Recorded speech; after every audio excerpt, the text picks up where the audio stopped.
Welcome to the Trailer Park Podcast, where we go full throttle on faith, freedom, and cash flow. We dive in and have the real, unfiltered conversations with industry professionals about buying deals and creating lasting passive income. I wanted to welcome you to the Trailer Park Podcast, and it's a pleasure to have you. And I just love to kind of have a real open conversation so that people in the industry have something to go to and listen to on like current market environment and just where the industry's currently at, where it's headed, and just have some fun and get to know you a little bit. No, I appreciate you having me on. And, I've been speaking to some of the other team on the acquisition front. So hopefully we can try to do some deals. And, I appreciate the opportunity to kind of chat about what you guys are seeing and hopefully provide some valuable content to your listeners. Yeah. Which is really a funny thing. It's just for the most part, industry people and maybe some like investors that we have people that invest with other groups. And, so I'm friends with Eli Weiner. I'm trying to get him on here with Bovida. And, I'm sure there's just kind of a funny little growth that'll occur in the industry. Yeah, it's I've done a few of these with some other guys that have some podcasts, and, usually it's fun and I learn a little something and, can share some information about kind of what we're seeing on the brokerage front, the debt front, and the deal velocity front. Yeah. So what are your main markets of focus? We really, as a firm, our firm, if for those of you who don't know us, is Sunstone Real Estate Advisors. We founded the company in 2010. The three kind of founders were all ex-Marcus and CBRE brokers, and wanted to be able to kind of jump outside of those, shall we say, more rigid corporate cultures and figure out a way that we could just focus on MH and be nimble so that we could better serve our customers and, not just be sort of thrown into the box of brokers who tell you to sell when, there's not, sometimes a lot of times really not a reason to sell, especially if it's, a good property and or, no really place to put the money if you did sell. And I think that's really kind of, especially like the legacy owners that maybe are getting up close to retirement. I think that's the toughest challenge to overcome these days is like, you might be ready to be done with the management or sell the asset, but you kind of don't really know what to do with the money. You're either giving, a large portion of it to the government, or you're exchanging into something that you may not know or be as comfortable with, that maybe doesn't have kind of as good of a risk profile as the mobile home communities. So that's always something that we, try to navigate. And there's a time to buy. There's a time to certainly, really focus on your operations and improve those. And also, we like to talk about sort of selling the property yourself being a tax advantage, really attractive, especially when interest rates remain, really attractive, from CMBS getting back into the game, agencies, and even kind of relationship lenders. I mean, I have a couple relationship lenders that their banks are sitting on, $300, $400, $500 million in cash. And even banks are looking for yield these days and are kind of starved of it.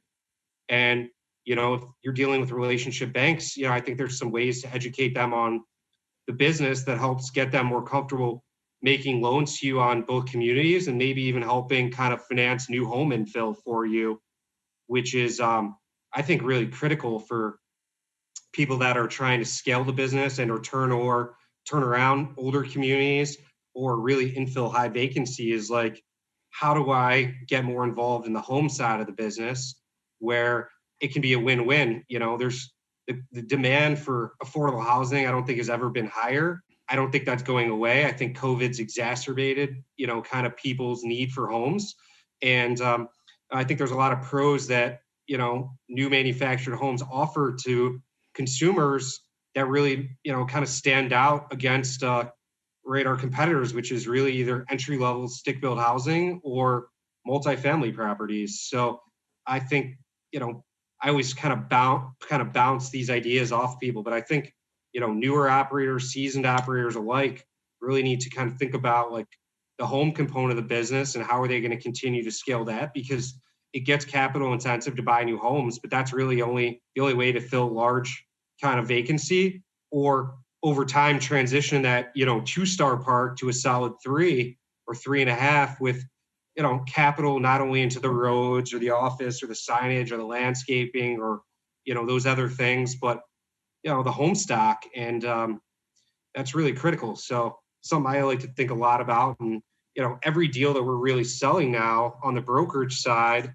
there's some element of chattel that we're transacting with that, whether it's, a few rental homes or, we've done deals where there was 10 or $15 million of chattel in the form of rental homes or mortgages that were being sold with the property. So, Oh yeah. We can talk about kind of the gambit of, buy, sell, hold, operate, refinance. I mean, beyond those kind of 5 things, there's really not that much else to do with these properties. Agreed. And so we do a lot of that value add type stuff. We have a pretty good size line with 21st Mortgage. So you piqued my interest. Are you seeing some banks that are getting into that as like maybe doing that heavier value add first trust deed loan for the park, as well as some of the debt for the homes and the chattel? I am. And I think it's, it's not on a large scale. It's really kind of relationship type balanced lenders that require recourse.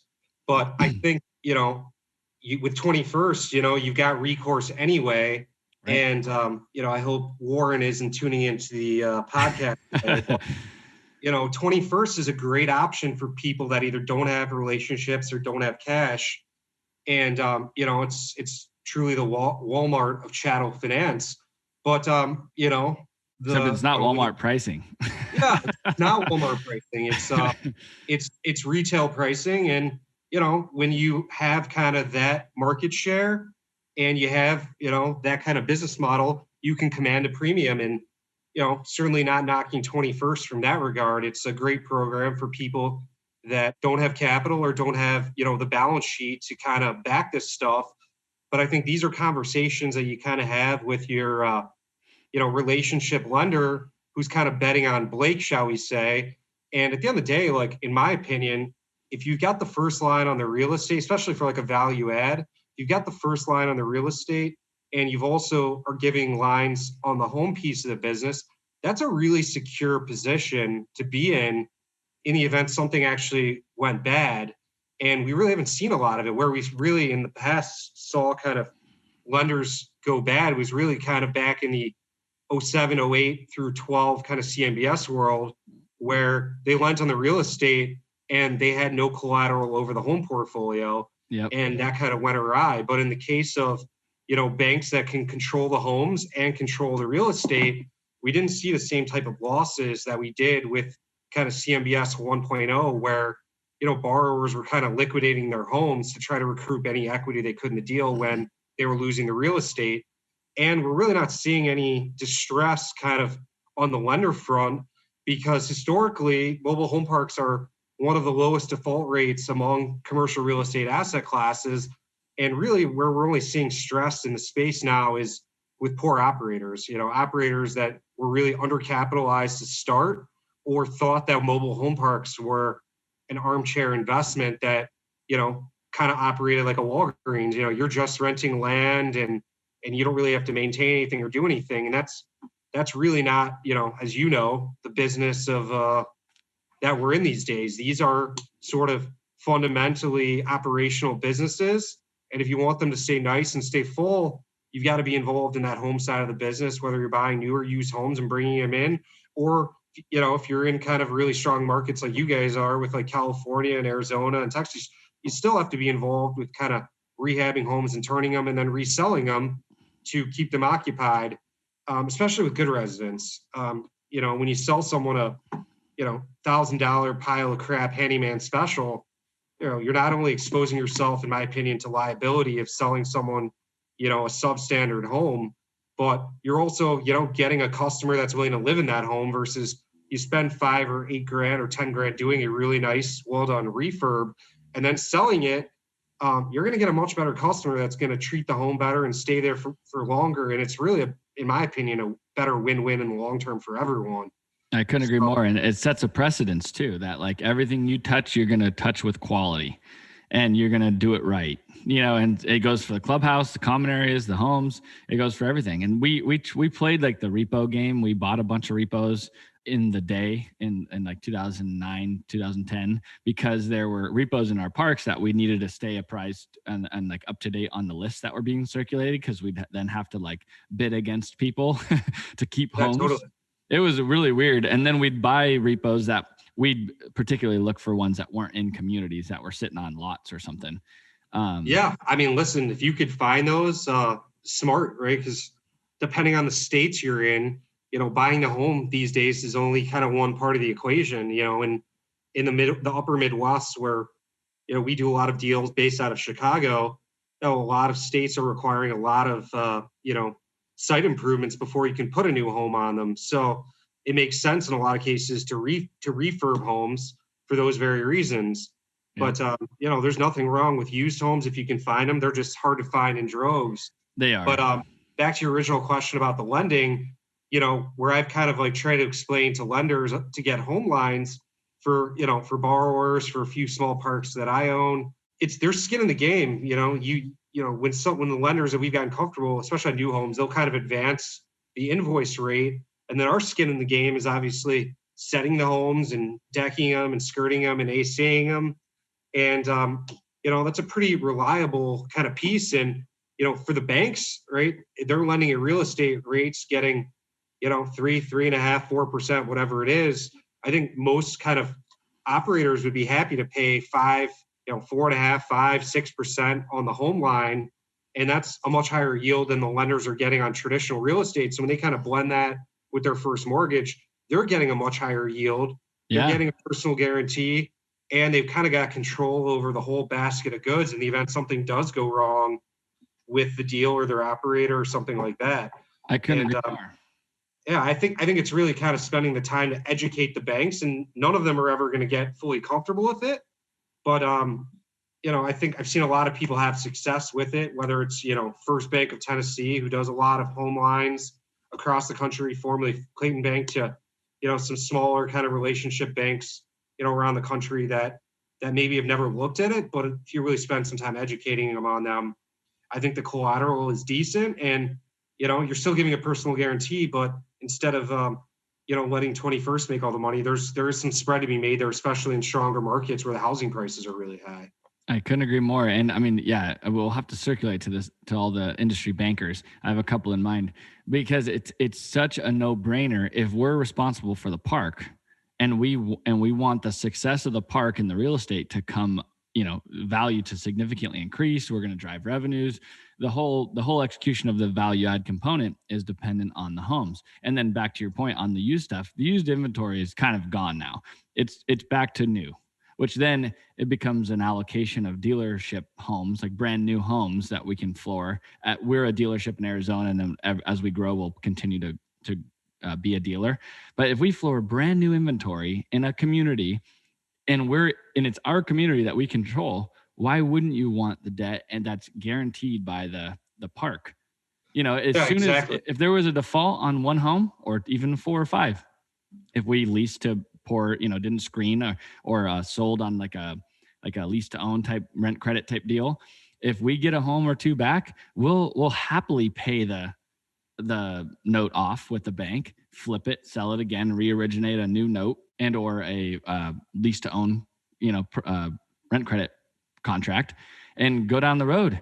And I mean, it's like we're there, and especially if you're decent at it. I mean, you don't even have to be great at it, but if you're decent at it, you can turn them around pretty quick. Yeah, and to your point, like the biggest issue for most banks that you talk to about kind of home lines is they don't want to be the ones that are lending directly to the consumer, because it creates a lot of red tape for them, et cetera. And the key, as you mentioned it, right, the park is the backstop. Your dealer or your home entity is, right, the functioning business, but the park is the backstop. And in this particular scenario that I'm suggesting, they're not lending directly to the consumer. You're renting, you're doing your LTO, you're writing compliant notes through a triad or an MLO in that area. And really, they're lending to you and your home co. So they're not having to get involved with the consumer.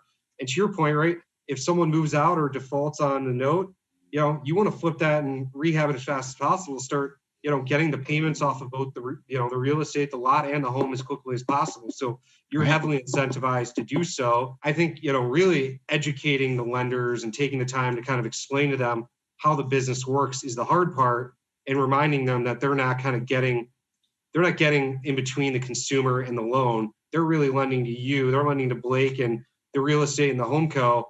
And that's the backstop, not the actual consumer.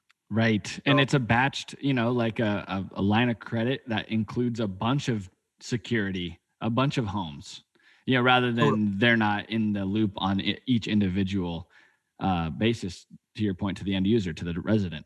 So yeah, it really is clean. And we've gotten it figured out now with 21st. And I think once you've operated and figured it out, it becomes so much easier to utilize and do it. And yeah, if we, I don't think on a 21st note, I don't think we've ended up, if we've sold it and they've actually gotten a loan like through 21st, like the cash program or whatever. Sure. We haven't ended up with a home back. Yeah. I mean, you do a good job screening, the defaults are lower than you would think. I mean, eventually, inherently, there's going to be defaults. There's no question.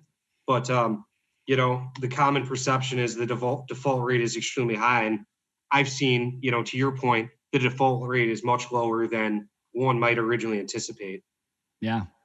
So it's cool. So I agree with you. So that's fun. And that's actually what, just to be clear about it, like the types of deals we go after, that's the types of deal that we're after is like 20% ish vacant, maybe a little bit more. Obviously, if we can get the deal through the agency box, typically they're the most competitive, or else sure. CMBS. And then we've done some bank loans, and we're working on a couple right now that are probably going to go 5-star bank. I don't know if you've worked with them. I have, out of Sacramento. Yeah. And they're a good like 2 to 3 year solution, a little higher interest rate, but you can get in, fix it up, do your thing, and then refi. Yeah. And they'll do a 30-year amortization as well. Right. So, but yeah, so I really wanted to hear from a brokerage perspective, what are you seeing in the marketplace? I feel like there's a new batch of potential sellers this year with the Biden administration tax consequences may be changing. I'd like to see what you're seeing on the market side. From a demand point, buyer wise, I think the phone has never rang so much with with people, looking to either buy deals or get into the business or continuing to scale. And I think that's obviously the hardest challenge with the space. And that's never really changed. I mean, ever since I got in the business in 2004, there's always been a disproportional demand versus available product.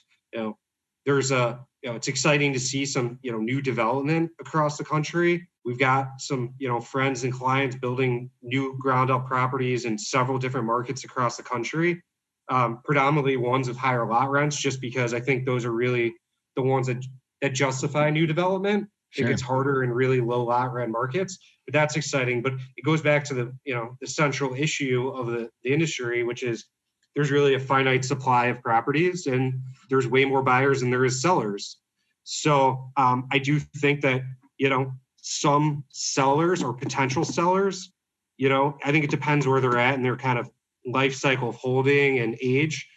I kind of was telling some of my older clients at the end of last year, in the middle of last year, like, if you're a seller in the next 1 to 5 years, I'm not sure why you would continue to hold, because interest rates are near historic lows. I think the smart money thinks that there's going to be some tax changes. I don't think that it's going to be this year, but probably next year. And, you could be paying more in taxes than you would have if you would have sold last year or this year.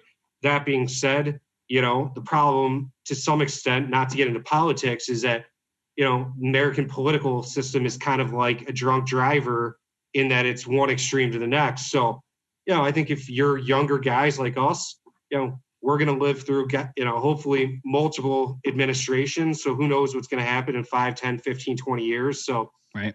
I think Casey on our team and I were talking about, it's like, hey, we might live through another 5 or 6 administrations. So it doesn't really affect us. I think, the people that are really kind of towards the end of their careers that are really looking at selling, I think those are the people that, stop and pause and really kind of think, should I sell now versus some point in the future?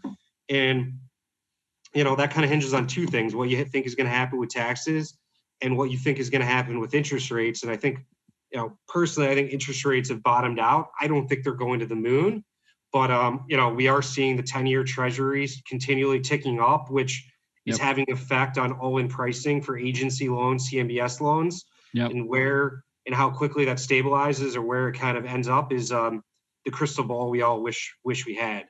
So I do think, there is some people that if they're selling in the near term are looking to kind of exit now, and otherwise are kind of just sitting back and operating and, kind of seeing what happens with the political climate, but it's an interesting question of like, do you sell now? Do you wait? And what do you do with the money? So are you seeing more sellers? Are you guys doing better with listings? I think, like 2021. 2020 was an interesting year. As a firm, I would say we were slightly down in terms of overall transaction volume.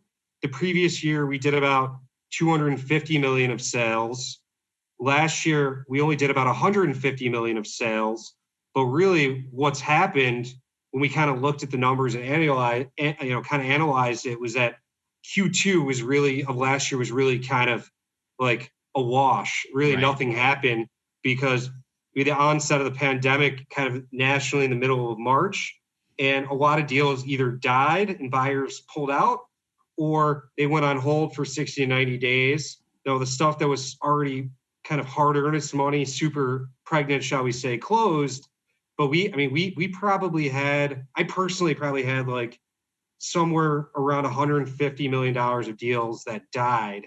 Dang. With the onset of the pandemic. And all of those deals, I would say, have kind of come back and made. And really what happened is nothing happened in Q2 and then a ton happened in Q4. And our Q1 has been like pretty incredible when we've looked at it. So I think really we kind of just had a quarter of inactivity that pushed, really created a lot of pent up demand, shall we say. And our Q1 has been incredible. We've got a lot of stuff in escrow. And in general, we're probably, frankly, a little light on listings right now just because the majority of this stuff has sold. And, we're always looking, it's like the old broker saying, you're only as good as your latest deal. So we're always looking for new listings. But my opinion is that we're going to be up significantly this year over last year. But from a revenue side, like we did less deals, but we were only slightly down in terms of revenue. So I think that's a good sign. I think we're going to kind of probably crush our previous records this year with one really big transaction that our Texas team is working on, and a bunch of other sizable transactions that recently closed. So that's kind of the highlight of what I see. I mean, rates are starting to come up a little bit. It'll be interesting to see how that kind of affects pricing, but still, I mean, rates are really attractive, and pricing is crazy, especially in better markets. So what cities, in going from the market, so what cities do you personally really like, or would you recommend to guys like us coming from the Arizona market or that type of a market? What are you bullish on? Yeah, I mean, I think that there's kind of a couple of ways to look at it. I mean, from a very obvious standpoint, right? People are spilling out of states like California and Illinois and New Jersey and New York into the Floridas, the Southeast, the Texases, and obviously those are great markets. And we've seen a lot of people spilling out of California into Idaho and Nevada and other places like that. And then I think you're going to even start to see the spill out of places like Texas into Oklahoma, because it's only a few hours from Dallas to Oklahoma City, and Dallas lot rents when I got into the business were like $350. Now they're in the good areas $750, $800. Jeez, that's crazy. Even farther out, an hour outside of Dallas, lot rents are $450, $500.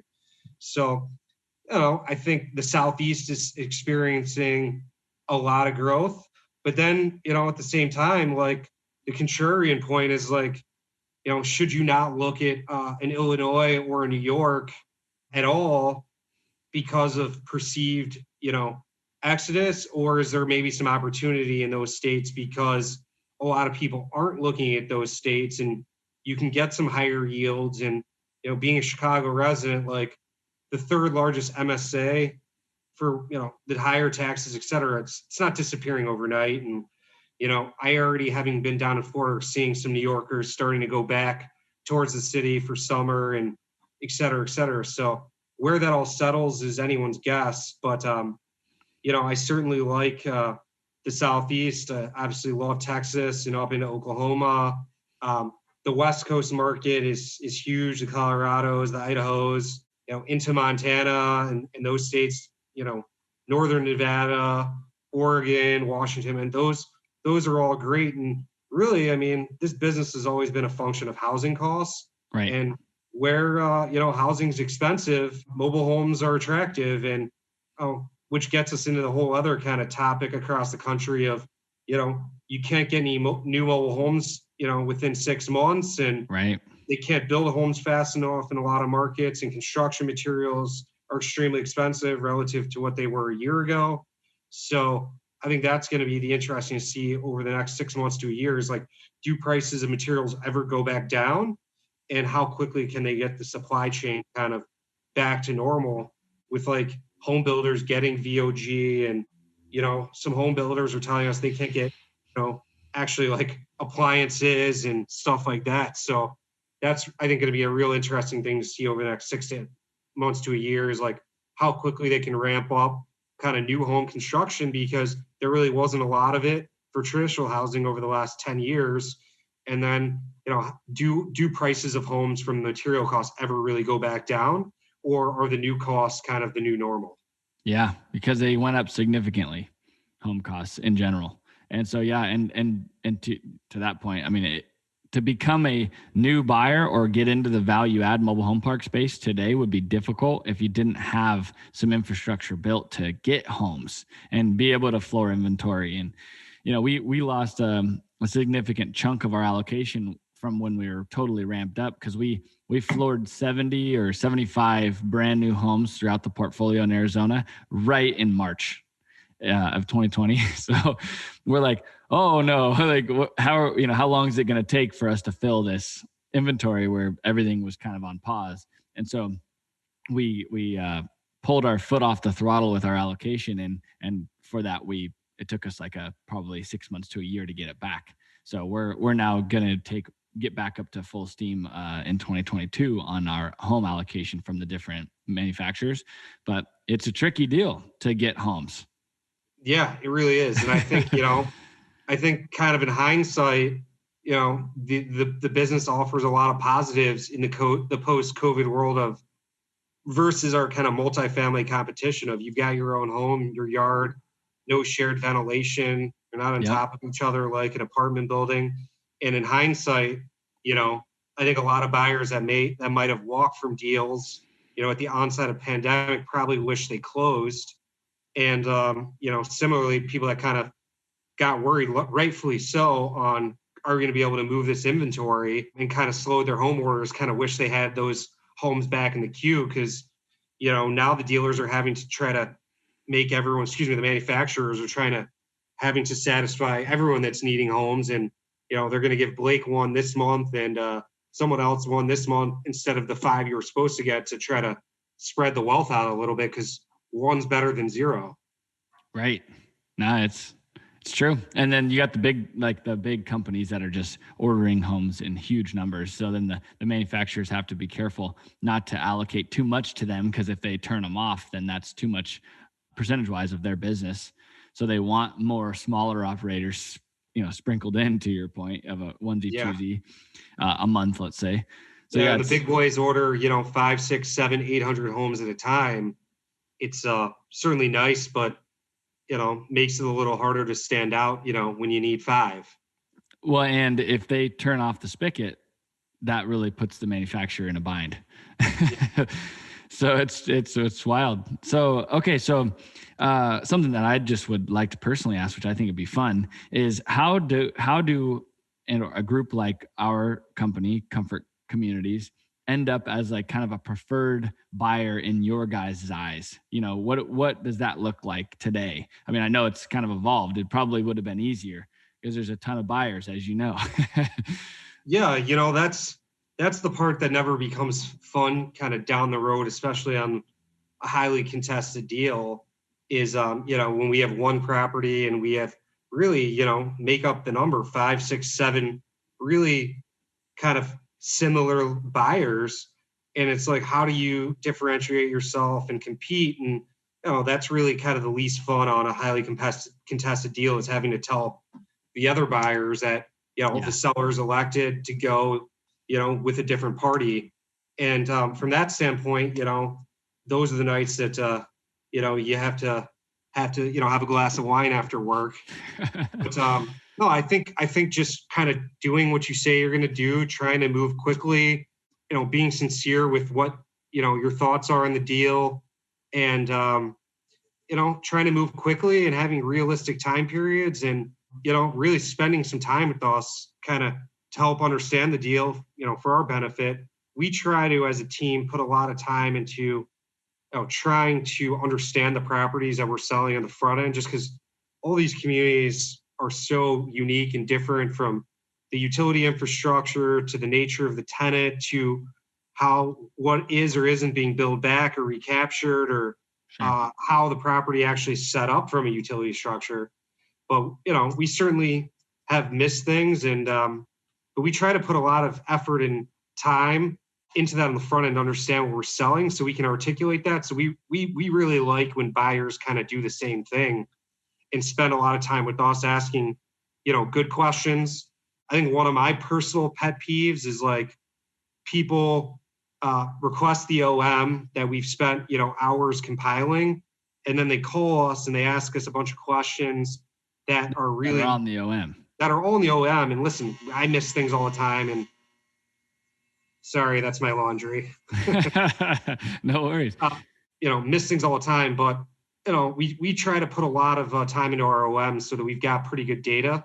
So I love people that really put together a detailed list of questions, though, once they've reviewed the OM, and we can dig in, because then there's things that maybe we miss that we can get from the seller to help everyone kind of understand the property the best they can, so that when we get bids, we can kind of feel like these are thought out offers. We love when buyers kind of see the real estate as well. Go out there physically, you mean? Physically. Yeah. Like, I don't know how someone could, offer to pay $5, $6, $7, $8 million, $10, $15, $50 million for something that they really have never seen. Yeah, I agree. Yep. I mean, I've spent $1,000 like to get on a flight literally the next day, because I thought a deal was hot or I could get a listing, to go see the property and or meet the owner.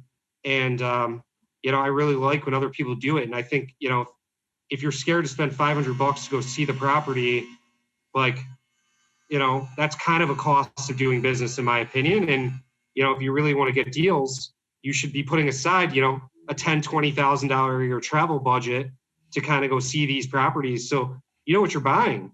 Totally. So that's another thing we really are big on. Like, we don't like to spend legal dollars of our sellers or our buyers before we really know that, like, the decision maker or someone high up in the hierarchy has laid eyes on the physical property.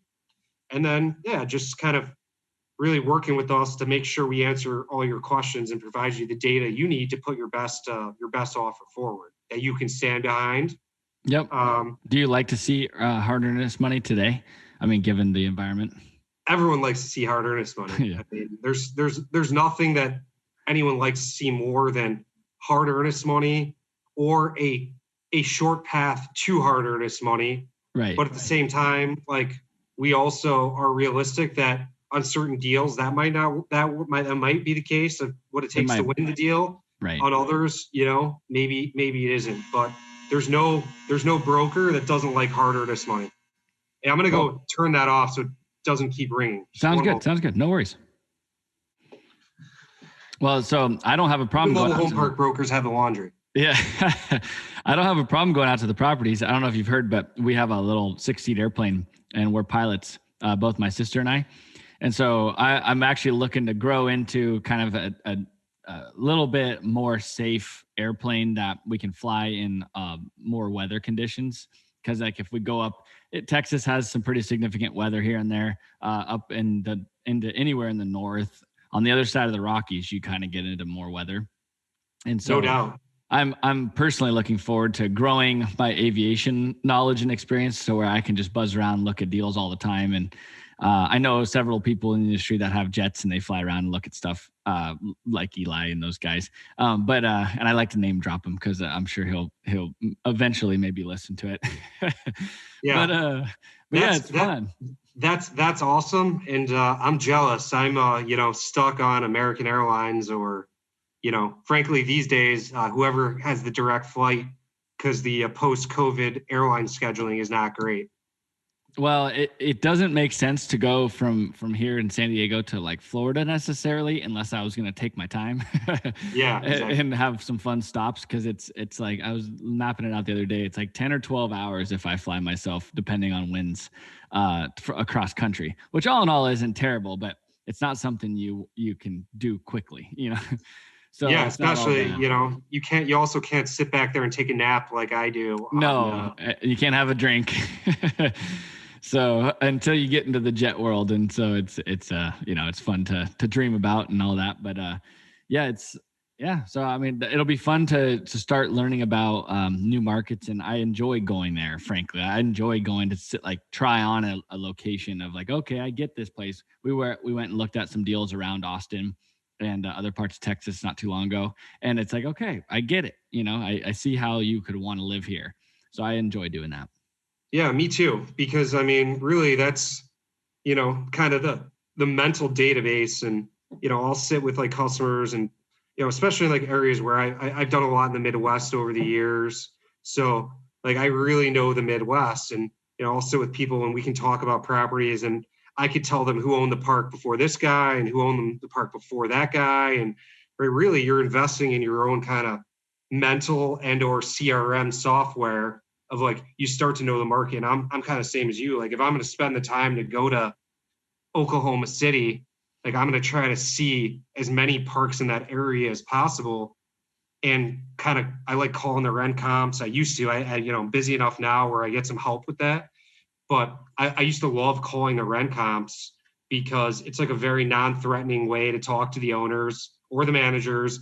And Yep. really you can get a lot of good and bad information of trying to figure out like how does each of these kind of communities fit into the local landscape, which ones like on a quality basis are really kind of competing against each other in terms of like the resident base, right? Because the 5-star 55 plus is going to be a different rent level and a different customer than the kind of 2-star family. And that's the only way to really kind of know that is to wear the boots, wear the soles off your shoes a little bit.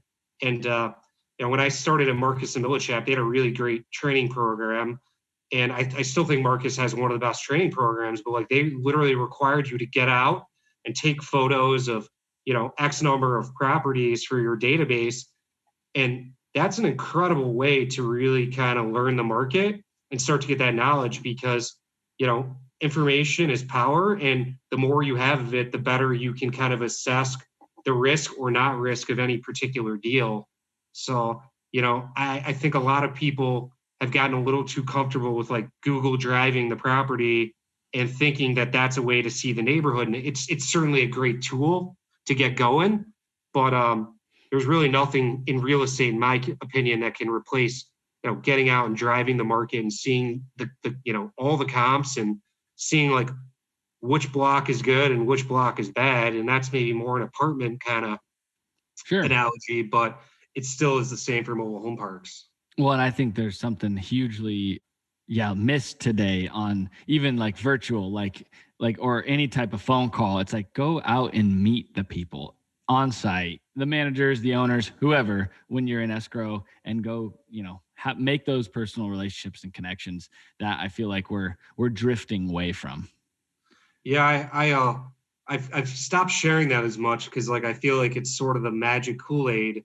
But I mean, I can't tell you how many pieces of business that I've won because I literally like one time I flew to Kansas City because the owner actually of this park in Kansas City, which I sold, he lived in California, but he visited the property, and I'd been talking to him for a while. And I knew he was going to be in Kansas City.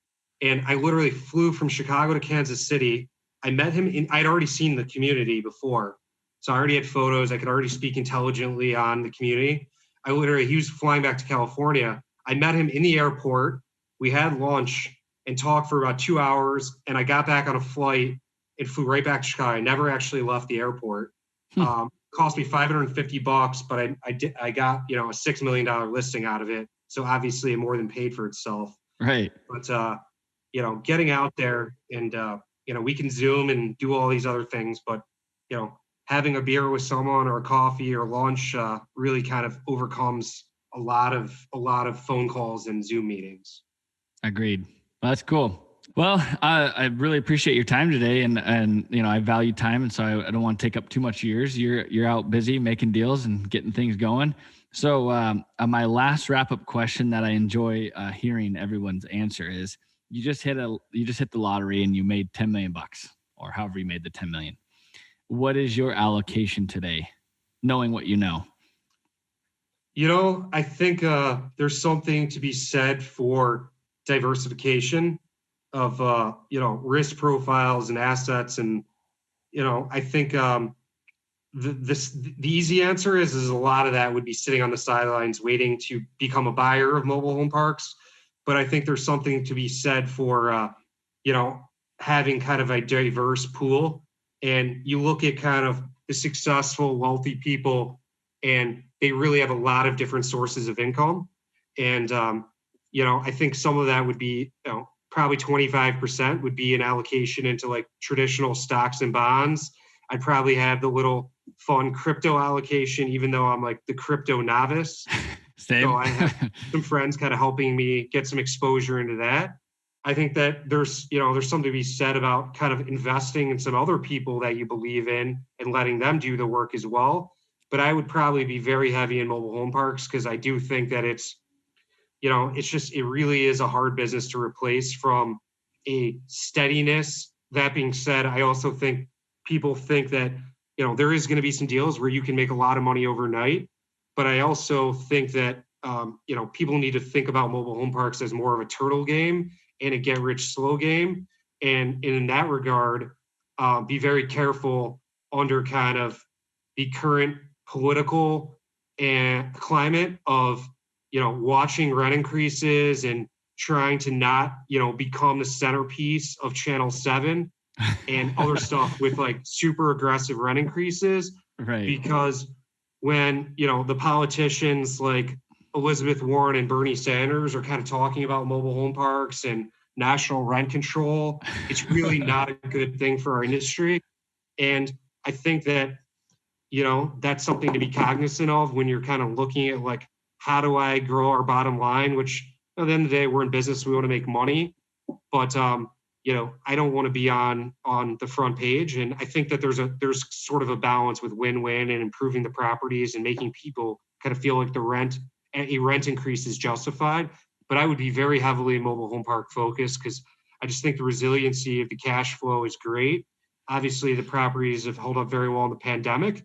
And I just think it's an awesome, amazing business where there can really be a win-win amongst both our customers and kind of the community owners of we're providing some very, very underserved and needed kind of affordable, attainable housing. And we're also making money doing it. And that was one thing that, I really kind of pump in, my own little communities is like, I'm not looking to get rich overnight on these. And I want to have properties where like our tenants are kind of proud to live there. And I wouldn't, ask someone to live in a home that I wouldn't put my own mother or my own grandmother in. Not everyone can have a brand new home in that regard. And I think that's also the cool part is like starting to get people interested in investing in their own communities. And really, I know this is the Trailer Park podcast, but really kind of trying to get away from the trailer park stigma and mentality and trying to, get people more in community and talking about, especially with cities, right? Like I've had a lot of cities now that are really starting to kind of where they would never want to talk about trailer parks before. Now they want to talk about manufactured housing because, there's so many housing shortages that a really well done community really does provide such a valuable need for the country that you're starting to get really cities excited about like what it could be with time and money and effort. And I'd be very, very long in mobile home parks, and I'm very long in mobile home parks now. I think it's a great business to be in. And especially if, people try to do it the right way and look at it as a long-term business. Like only recently is the flipping kind of become such a thing. And listen, we all want to make money, but it's a great industry where there can be a win-win amongst the customers and the tenants. And we're never going to make 100% of the tenants happy, but we have just some great residents that have really taken pride, and you see it driving around the country, like looking at parks of like people that are really operating their properties well. And then you see the ones that like, you can see why the cities have the trailer park stigma and people are just sucking the places dry. And yes. I'm losing my rental car and potholes and those types of things. But yeah, if I got the $10 million lottery payout, I would say I'd be slowly sprinkling in at least 50 to 60% of that into mobile home parks, and then trying to, find some other kind of safe diversification elsewhere as well. Because at the end of the day, you don't want all your eggs in one basket, in really any basket. I love it. And I agree with everything you just said. Should we follow Clayton's lead and switch over to like prefab? Like prefab communities or something like that. Because I played on the trailer park thing because I just, it's like mobile home parks, manufactured home communities. I mean, let's just call it what it is. We love trailer parks, but I'm with you. The stigma is something we should get away from. And so, maybe we should switch over to like a prefab because that's what they are. And that's what. Yeah, no, I think that, I think that the prefab homes are phenomenal. Like the modulars. Yeah. I don't know if like a lot of the listeners actually, I don't know as much about kind of the West Coast, but in the Midwest, there's a mobile home show in Louisville, usually in January. And it's really pretty awesome to get out and see 50 actual homes from HUD single wides and doubles to modulars. And some of the modular homes, like if they are prefab and put on a foundation, like they don't really look like, you would never know unless you told people. And I think it really becomes a function of like what works in your market.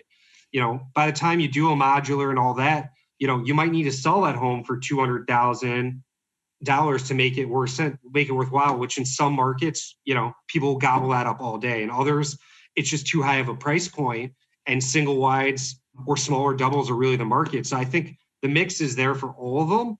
And, as the old saying goes, kind of all boats rise with rising tides. And that's why these podcasts are awesome for people that are either into industry on a small basis looking to get in. With a lot of new people coming in the industry comes in a lot of really smart people from other businesses that maybe have some great ideas and innovations that we can apply in our business. And then I'd love to see at some point, the home manufacturers kind of start to up their game as well on making the homes look a little more attractive. I've been like kind of talking to people around the country is like, if they could figure out some sort of, additions to the home that are like more mass produced, that start making a single wide look less kind of just boxy, whether that's a carport on one side and or some sort of porch attachment that could easily be mass produced and added on. So you're not trying to, reinvent the wheel on site. Like the attractiveness of the product has definitely gotten better, especially inside. If the manufacturers, I realize it costs money and whatnot, could start to figure out some ways to kind of, continue to improve the look and feel of the product. I think, there's ways to continue making it more attractive, because it really is amazing when you see the customers get in some of these homes and, give a trailer park a chance. I think a lot of people just don't really know how nice the homes really have gotten for the new product. And that's exciting to see people like see their new home and get excited about, really owning a home and knowing how nice it really is. So agreed. We're going to have some fun and put some of those monoslope roofs, single wides that just have like a shed monoslope and with a porch on them. And there's some cool stuff. And you do 9-foot ceilings, 8-foot doors. You can do some things that they are more expensive, but in pure numbers, it's not a huge addition to the cost of that particular house. And we're starting to sell homes in Arizona, like pushing $100,000 and or above that for double wides. but like even a nice single wide, 16-foot wide single wide with 9-foot ceilings, 8-foot doorways, nice kind of a French single door going in. We've been looking around and shopping around for new ideas and things, and they're to your point, they're really nice. Like you and I would be happy living in them. That's awesome. And I always like to say, you know, if you could give me a nice double wide on water, I think I would feel very content. Not a lot of those out there, but it's an amazing space, and it's nice to see, you know, you guys kind of thinking about that, because I do think it helps too with like showing kind of our customers the vision for you know, what we want for communities. And I think, you know, really there's so much from like the community level of like leading by example. You know, I see parks all the time where it's like, it's kind of hard to tell your resident to clean up their yard when, you know, right in front of the office, it looks like a junkyard. And, you know, that's just some like blocking and tackling operational stuff. But, you know, it's exciting to see you guys like thinking about that and other people thinking about that. And a lot of operators really kind of leading by example of like how they're building out their sites and the amenities they're giving their residents and customers. And, you know, that stuff is really kind of, it spreads, you know, in terms of like residents then helping each other clean their yards up and do those other things that make it feel like more of a community than just, you know, an apartment building might bring. Agreed. Yeah, I have to noodle around on some more things. We've been having fun with some of the new stuff, but then also older home renovations. We've had some people flip homes in our communities, like take these old double wides and just completely dial them in with like all brand new siding and windows and roofing and putting all the newer high tech, you know, control systems and lighting and you know, the HVAC controller. Thermostats, everything Wi-Fi connected. And it's been neat to see what you can even do to some of these old homes. And they have more character a lot of the times because of the nature of their classic look. So yeah, I have to think about that, because I really enjoy that aspect of uplifting and also improving values within the community for the community owned homes. I mean, we've done that several times. No doubt, you know, by improving your property, you're not only improving your value, but you are improving, you know, the resale value of other homes that, you know, want to move on or can become, you know, site built homeowners where they own the land, you know, and that's the great part, right? Our product is great for everyone, but hey, if we've had some residents that have, you know, continued to improve their lives and they've gone on to buy site built homes, and hey, good for them. If they can own the land underneath it, that's great. We're offering a product that's, you know, as an industry, that's, you know, it's price point centric, right? But if you can, through improving your own property, improve, you know, residents' home resale values, that's kind of a win-win for all as well. Agreed. Well, hey, great chatting with you. Likewise. Really interesting to kind of hear your take on it. And, you know, I really appreciate your work ethic to get the deals done that you're doing, and then also that you have the long-term vision for the industry to move and grow in the right direction and create value for the residents. So it's been fun, man. So I'll have to regroup. I'd love to get in, you know, to an email of like what current deals, maybe there's some deals we could submit offers on currently on listed deals, but also some stuff we could submit offers on that we could help you pull off if they're maybe, you know, potential sellers. So we'd be happy to do all of that. Excellent. Well, I appreciate you having me on, and hopefully, you know, there was some value for some of the listeners. And if there's ever any, you know, ideas, I love kind of kicking around. Feel free to reach out. And on, you know, back to like the original kind of bank line thing, if you ever would like to kind of talk about more detail of like what I'm specifically seeing, be love to share the information with everyone. So feel free to reach me in my office at 312-568-4818 or email, which is Kolman with a KOLMAN at sunstonerea.com. Awesome. And if there's any information specifically that you'd like us to link in the trail of the video, we'd be happy to do so as well. So yeah. Sounds good. All right. Thanks, Kolman. Blake, for having me on. Appreciate it. Likewise, man. Have a good one. Enjoy the day. You too. See ya. All right. That wraps up the Trailer Park Podcast. Hit the subscribe button for some more great industry professional conversations about buying trailer parks.